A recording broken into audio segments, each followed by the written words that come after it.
안녕하십니까. 배팅 부동산 마곡 10-2 반값 아파트 반값이 반값이 아닙니다.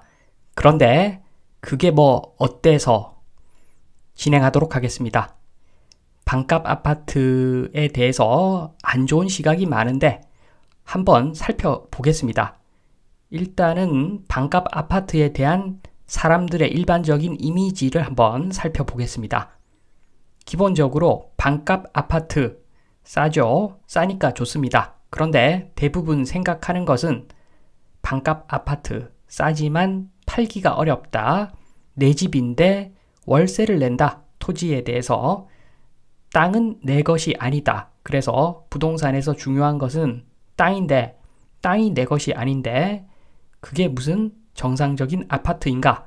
이런 생각을 하시는 분들이 많습니다.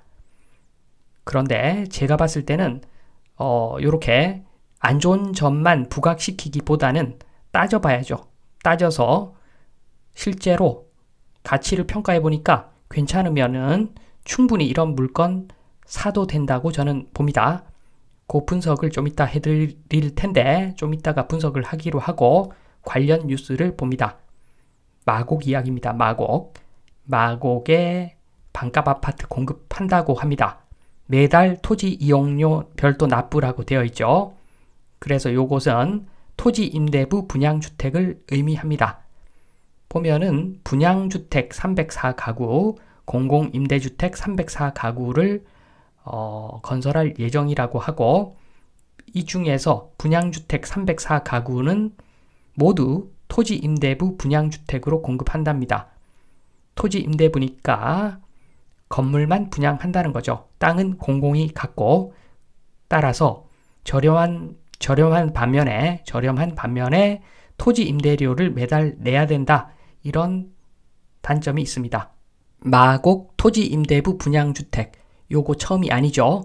얼마 전에 고덕 강일 3단지 요것도 토지 임대부 분양주택인데 사전 예약임에도 불구하고 제가 봤을 때는 경쟁률이 생각보다 많이 저조했던 것 같습니다. 34대1. 물론 요것도 따져봐야 되겠지만 최근에 민간 아파트들 100대1 넘어가는 것들도 꽤 많았는데 그 아파트들보다는 최근에 흥행에 성공한 그 아파트들보다는 고덕 강일 3단지가 저는 좀 더 괜찮은 아파트라고 생각이 되는데 가격 측면에서 생각보다는 경쟁률이 낮아서 저도 좀 놀랬습니다. 가치 평가에 대한 이야기를 하기 전에 일단은 토지 임대부 아파트부터 보겠습니다. 지금 보시면 예전에 제가 만든 자료인데 제일 왼쪽이 일반 아파트입니다. 공동주택이죠. 일반 아파트. 전유 부분은 내 거, 땅은 공유지분 대지권 일부만 내 거. 요게 일반 아파트죠. 그래서 아파트라는 것 자체가 어차피 불완전한 물건입니다. 땅을 내가 다 들고 있는 게 아니라 땅의 일부만 절대로 풀 수 없는 공유지분 대지권으로 묶여 있기 때문에 결코 좋은 물건이 아닙니다. 부동산 측면에서 절대로 좋은 물건이 아니죠. 태생이 그렇습니다. 태생부터 잘못 태어났다. 어떻게 보면 그렇게 볼 수가 있는데 사람들 많이 좋아합니다. 반면에 토지 임대부는 전유 부분만 내 거죠. 전유 부분만 내 겁니다. 땅은 국가 거죠. 제가 봤을 때는 두 개가 똑같습니다. 저는 똑같다고 봅니다. 여기서 한 단계 더 나아간 것이 환매 조건 특약이 있는 토지 임대부 아파트인데 요거는 전유 부분을 국가에만 팔 수가 있습니다. 그래서 요거는 단타, 시세 차익 측면에서 좀 문제가 약간은 있을 수가 있죠. 그런데 토지 임대부 아파트는 제가 봤을 때는 일반 아파트랑 큰 차이 없습니다. 왜냐하면은 일단 실거주 차원에서 보면 셋 다 똑같죠. 어차피 거주할 것 같으면 전혀 문제가 안 됩니다. 셋 다 똑같습니다. 토지 임대부는 좀 저렴한 반면에 토지에 대한 임차료를 내겠죠. 그 차이가 있을 뿐이지 셋 다 똑같고 그리고 재건축 때문에 사실 아파트를 사는데 토지 임대부 재건축에 대한 권리가 없는가? 절대 그렇지 않습니다. 나중에 재건축할 시기가 오면은 적정한 건축비를 지불하면 전유 부분을 다시 살 수 있는 그런 권리가 생기겠죠. 당연히 생길 겁니다. 그래서 큰 차이 없다고 저는 봅니다. 그리고 환매 조건 걸려도 마찬가지입니다. 환매 조건이 있어도 나중에 끝까지 들고 가면은 마찬가지로 요것도 재건축해야 되는데 그 재건축했을 때 전유 부분 내가 매수할 수 있는 권리를 갖게 되겠죠. 그럴 수밖에 없습니다. 나중에 가면 결국에는 그렇게 보면은 셋 다 똑같습니다. 알고 보면 똑같고 단지 중간에 팔 때 일반 아파트는 수요자가 많으니까 일반 아파트 팔기가 쉽고 그거보다는 수요가 적은 토지임대부 팔기가 조금 더 어렵고 환매 특약이 있는 토지임대부 주택은 아예 국가에만 팔 수가 있죠. 그래서 요거는 시세 차익을 좀 남기기가 어렵다고 보시면 될 것 같습니다. 여기서 영구 임대주택까지 들고 와서 한번 비교를 해보겠습니다. 지금 검토 안 한 게 세금 측면인데 세금하고 임차료 측면인데 제일 왼쪽에 일반 아파트 토지 임차료 이런 거 안 내도 됩니다.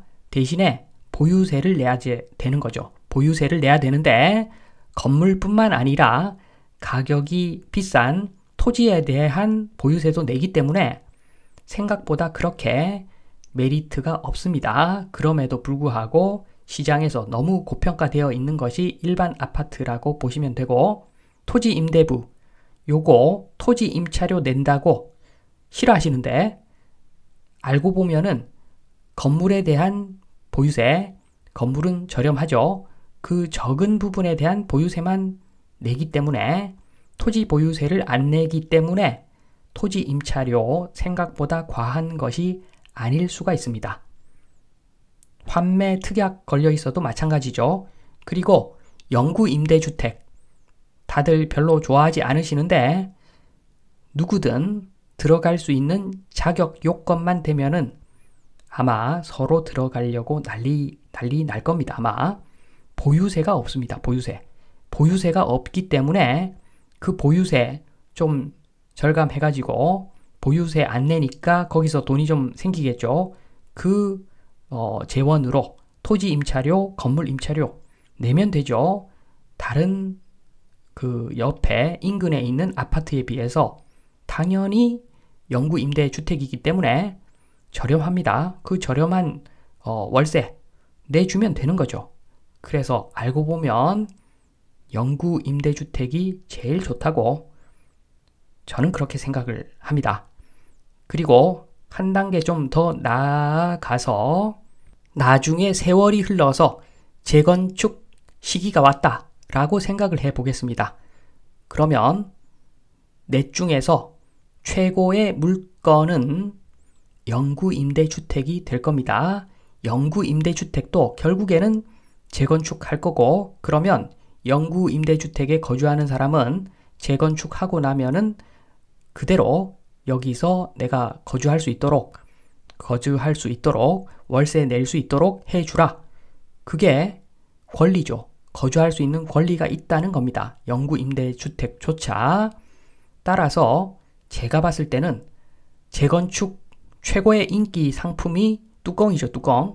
무허가 건물만 있고 땅은 국가 땅이고 무허가 건물만 소유하고 있는 그런 뚜껑 같은 재건축 뚜껑 인기 좋습니다. 똑같습니다. 영구 임대주택 뚜껑이라고 볼 수가 있습니다. 재건축계의 뚜껑, 재개발계의 뚜껑은 무허가 주택인데 재건축계의 뚜껑은 영구 임대주택이라고 볼 수가 있습니다. 반면에 일반 아파트 쪽으로 갈수록 부담이 커지죠. 왜냐하면은 땅도 내 거, 건물도 내 겁니다. 비싸죠. 비싼 주택을 소유하고 있는 조합원들이 기대치가 높을 수밖에 없죠. 요것도 바라고 저것도 바라고 그래서 재건축이 원활하게 진행이 될 수가 없습니다. 반면에 영구 임대주택은 재건축했을 때 득만 있지 실은 없습니다. 내 돈이 안 들어가 있는데 거주할 수 있는 권리를 또 준답니다. 그 누가 재건축에 반대를 하겠습니까? 영구 임대주택이 재건축하면은 한마디로 짱입니다. 짱. 요렇게 생각을 해볼 때 토지임대부 아파트 가치 분석 해봐야 됩니다. 이거 그냥 포기할 게 아닙니다. 토지임대부 아파트 요거 가치 분석해보고 좋으면 들어가면 됩니다.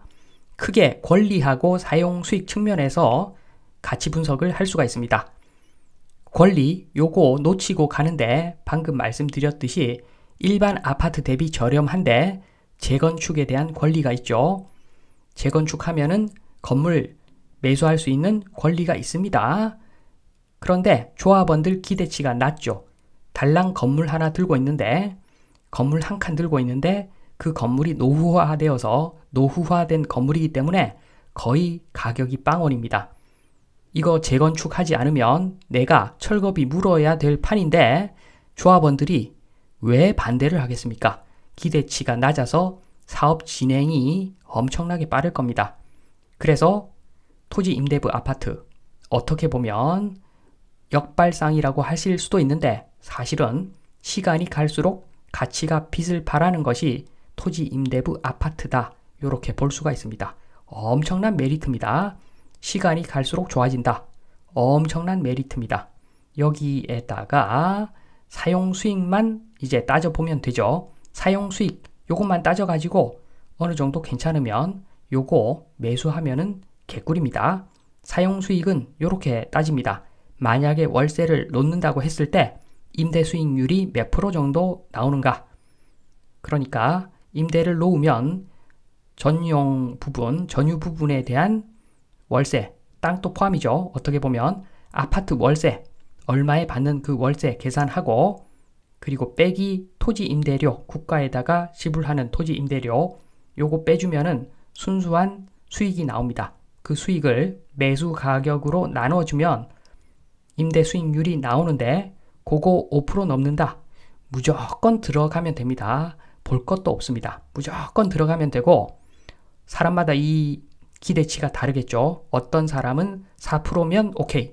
어떤 사람은 3%면 오케이. 요것만 따져가지고 사용 수익 측면에서 오케이다. 그러면 무조건 들어가면 되는 것이 토지 임대부 아파트입니다. 덤으로 영구 임대부 아파트 가치 분석을 해보겠습니다.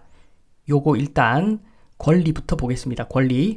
아파트는 국가 소유지만 재건축 권리가 있죠. 재건축 끝나고 나서 거주할 수 있는 권리가 있죠. 조합원들 기대치가 거의 없습니다. 내 돈 들어간 게 아예 없습니다. 당연히 사업 진행 속도는 빛의 속도로 진행됩니다. 시간이 갈수록 가치가 빛을 발하는 일종의 뚜껑이죠. 권리 좋습니다. 시간 갈수록 권리 좋아집니다. 엄청 좋은 물건이라고 보면 됩니다. 영구 임대 아파트. 이제는 사용 수익만 따지면 되는데 간단하죠. 인근 아파트 월세보다 저렴한가? 예스라고 하면은 개이득이죠. 누구나 할 거 없이 만약에 저라면 제가 임대 아파트 들어갈 수 있는 권리만 있다면 저는 100%, 200%, 1000% 저는 무조건 들어갑니다. 영구 임대부 아파트 정말 좋은 아파트라고 보시면 됩니다. 마무리하겠습니다. 마무리는 지금 여건 일단 말씀드리면 일반 아파트가 별로 안 좋은데 공유집은 땅 위에 서 있는 물건이라서 사실 별로 안 좋습니다. 일반 아파트 별론데 사람들, 대한민국 사람들 엄청나게 아파트 좋아합니다. 토건족의 승리죠. 그러한 여건 하에서 일반 아파트 매수해서 임대를 돌리면 임대 수익률 3% 넘는 것이 거의 없는 상황입니다. 거품이 심하죠. 이러한 상황에서는 영구 임대 아파트가 짱이다. 최고로 좋다. 그 다음으로 토지 임대부 아파트가 좋은데 요거는 계산 한번 돌려봐야 된다. 그리고 일반 아파트는 볼 필요가 없다. 지금은 볼 필요가 없다. 나중에 일반 아파트에 대한 실상을 많은 사람들이 알게 될 때, 그래서 가치와 가격이 얼추 비슷할 때, 한마디로 가격이 엄청나게 떨어졌을 때, 그때 검토를 해봐야 되는 것이 일반 아파트다. 요 말씀을 드리면서 이만 마치겠습니다. 감사합니다.